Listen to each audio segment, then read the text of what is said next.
ইডির দপ্তরে 9 ঘন্টা ম্যারাথন জেরা মিমিকে। বেটিং অ্যাপ কেলেঙ্কারির তদন্তে সোমবার দিল্লির এনফোর্সমেন্ট ডিরেক্টরেটের সদর দপ্তরে হাজিরা দিলেন অভিনেত্রী মিমি চক্রবর্তী। এদিন যাদবপুর লোকসভা কেন্দ্রের প্রাক্তন তৃণমূল কংগ্রেসের সাংসদকে দীর্ঘ 9 ঘন্টা জিজ্ঞাসাবাদ করেন ইডির আধিকারিকরা। ইডির জিজ্ঞাসাবাদে অংশ নিতে রবিবার গভীর রাতে দিল্লি পৌঁছেছিলেন মিমি। সকাল 11টা থেকে শুরু হয় জিজ্ঞাসাবাদ পর্ব। মিলন লজ অ্যান্ড ব্যাংকোয়েট হল, নদিয়া জেলার চাকদায় এই প্রথম অত্যাধুনিক স্বাদে সুসজ্জিত ও শীততাপ নিয়ন্ত্রিত মিলন লজ অ্যান্ড ব্যাংকোয়েট হল। আপনার যে কোনো মাঙ্গলিক অনুষ্ঠানের জন্য আজই যোগাযোগ করুন।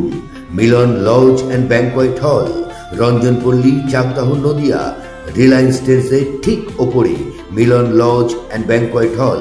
আমাদের যোগাযোগ number 7001262902। Milan lodge and banquet হল।